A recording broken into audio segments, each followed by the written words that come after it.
Okay, Sue, you are a retired occupational therapist. I am a speech language pathologist. And I know when we brought out our neural strength based support for autism framework, some SLPs would look at the forms and be like, what does this have to do with speech? And what does sensory and OT have to do with speech? And I can say firsthand, I see it in early intervention that when an OT joins me when I'm trying to support speech, holy cow, like the Hmm. engagement improves, the speech improves, the language improves. They're so intertwined.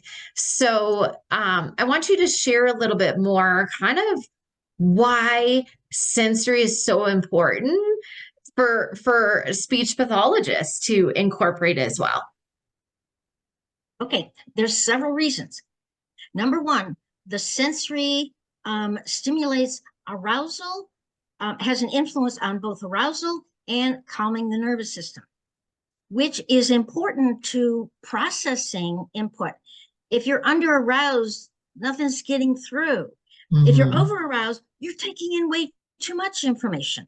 So how do you filter it out? So language, you can be bombarded by it, and you can either be overwhelmed by it, or you can be underwhelmed, i.e., what did you say? Huh? Mhm. What do you mean? It's just a matter of even taking it in. So preparing the nervous system to get it at the right arousal state, not too over aroused or under aroused, which is what an OT deals with. It's Mhm. going to start everything in terms of language is concerned. Um, Movement especially is important in arousal, i.e., getting language going. I Mhm. Have you ever been on a roller coaster and not screamed? Yeah. Um, because it's like the more emotion, the more stimulation you have, the more your breathing, everything starts interacting, and you need all that. Um, for expressing yourself and Mhm. experiencing emotions. How can you talk about emotions that you've never experienced? But Mhm. sensory stimulation, you're experiencing emotions. It feels good or it feels yucky or it feels however you're experiencing it. Now you Mhm. can label it, but you can't in the abstract. Now, the other part of it is the two hemispheres differ. The left hemisphere is the language center for dominant language center for all human beings, but it's also the center for logic, um, facts. Um, okay, and communication is not just logical and factual. Mhm. People communicate a lot with emotions. That's the Yeah. right hemisphere of the brain. And if there's poor communication between the two sides and poor connectivity between the two sides of the brain, just like there's poor connectivity within the hemispheres, there's poor connectivity between the two sides. Well, then Mhm. how can they understand things from a feeling perspective? We can either feel or we can use logic and thinking. We're going to be in one Right. hemisphere versus the other, whereas typical people experience them both together. You Hmm. can hardly think without feeling. You can't separate the two, but autistics can. We can be in one or the other. This is where the girls have an advantage because they have language in both hemispheres because they have the emotional part as well as the logical part, and so they can mask better, and they Yeah. can um, communicate more effectively than males would. Mhm. But just like I mentioned about the Gestalt language learning, I learned that intonations, the emotional part of the brain, was the most important part that I picked up of communication. The words were irrelevant. I didn't understand them anyway, but I did know that when they changed their pitch of their voice and the volume, etc., all those things, that was communicating something to me. Mm. And so I paid attention to that. It took me a long time to finally switch to the other side and use words. And that's part of Gestalt language learning. So Yeah, if you don't understand the neurology and you don't understand the contribution that sensory experiences have on the emotional component of social interactions and therefore communication, you're going to get, yes, the little professor who only speaks logical facts and nothing Mm-hmm. else, and you ask him how he feels and he doesn't even know what that means because he can't access the other hemisphere. Does that answer your question? It does. And I want to throw an example out there. This was kind of talking about the littles, and I see with my early intervention kids a pretty quick shift now for our individuals that are older. And I've got an example, a teen boy, and we're thinking it's stress. And what happens, he will push on his chin so hard to the point where there's bruises, the skin sometimes splits. So, we are working on understanding those energy levels, and things like that.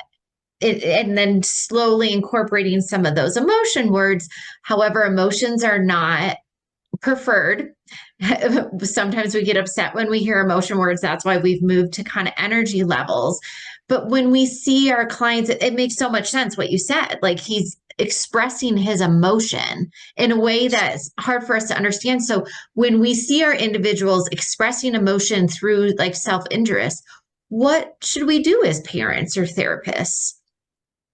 Okay, number one, proprioception is one of the senses that you experience anytime there's deep pressure. Um, it has a calming influence on the nervous system. Mm. So this is why when you're really angry, you stomp, you yell, you organize, you do something with your body, because the more you Mm-hmm. use your muscles and joints, the calming influence it has to calm you down. Now he is trying to calm himself Yeah. desperately, which is true, saying he is either stressed, um, anxious, um, any emotion that's going to cause him to feel stressed. And he doesn't know how else except the pressure, the firm pressure, which is why autistics will hit themselves. They are providing what they feel, they instinctively know helps them calm down. Because Mm. pressure, so find acceptable forms of deep pressure that will calm them, such as putting on a weighted shoulder a vest, or I have like it's just, it lies over the shoulders. You can put it in the microwave, warm it up, and the Oh, yeah. warmth plus the weight can Mhm. be very. I gave that to a friend of mine who was very stressed, and immediate Mm. relaxation. Um, so you want to look for and work with the OT to find other ways that he can experience what he's looking for, which is, I am so anxious and overstressed. I can't deal with it. He's trying to Mhm. self-talk. He's not Mhm. trying to communicate anything to you at this point other than the fact that I am stressed. And Yeah. he's trying to tell you, help me deal with my stress. Mhm. And so in those moments, obviously, and we always encourage, there's no need for communication at this point. He really is communicating, and we can acknowledge, oh, I see that you're pushing. And so that's telling me that you are Our stressed right now, or stress. your energy is high. So, here's some choices. It What really is has nothing to do with energy high. It really is, no? I'm stressed, because pressure here doesn't calm the energy, it calms the stress. Mm. Okay. Energy is activity level, Yeah. and that's different than I need to That self-calm emotion. because I'm Yeah. stressed and I'm anxious. That makes So sense. yeah, you're slightly off in what Yeah. communicating, and therefore the support that you're going to provide is trying to provide support for energy level, and that's not what he's communicating. He's communicating, I'm stressed. Stressed. Help him Okay. deal with the stress, Yeah. because that's what he's doing, is trying to self-calm through the proprioceptive sense of pressure of any kind. Teach Yeah. him a little more less self uh, inf- injury inflicted ways of getting deep pressure. I mean, even if he's just pressing on his head, the little kids that'll say, press on my head, press on my head. Yeah. Autistics will do that. They're looking for the same thing. He's causing injury because let him find another way of self-hugging. Mm. If he doesn't have a weight available, self-hug. Find Mhm. other places that are safer for him to provide himself with a great deal of pressure. What do you usually recommend for kids that or adults who are very, very sensory seeking and it's like all day long? What can, obviously parents cannot give input 24/7, but what are there any strategies for kids who are very, very sensory? As I've always said, you need to feed the need. Mm-hmm. Means they need to have regular times throughout the day. They have to have a safe place where they can go that has what they need to meet their sensory needs. But Mm-hmm. they can always go when they have a need. Like there should be a trampoline accessible at all times. Mm-hmm. And if they feel they need to just number one, the deep pressure is calming, whereas the movement up and down is stimulating. They achieve a Mm-hmm. balanced state. Mm-hmm. They don't need to calm all the way down. They don't need to be hyper aroused. So they're dealing with energy level as well as stress levels by having a trampoline available or just the weights. It basically is anxiety and stress, but not Mm-hmm. energy. So you need to talk to your OT who's familiar to find what works for them depending on what their their behavior is saying they need from you. And it has to be something that's always available, which is Mm-hmm. why, like I said, yes, it would be nice to have a trampoline everywhere they go, but you can't. Yeah. But they can wear compression clothes underneath their clothes, and that provides 24 hours of deep pressure. Mm-hmm.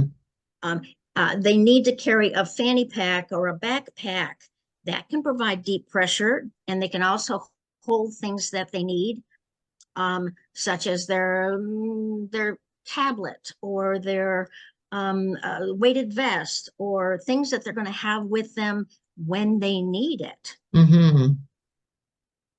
All And those that's where fidgets. it would Yeah. really help to have what they need with them. It's got to be portable and available.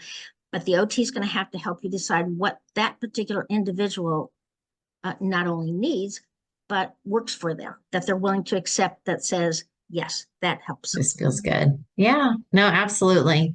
Awesome. This is a good one, Sue, because I think this applies to so many SLPs and parents. So I think it helps both of us. So awesome. Thank you. You're welcome.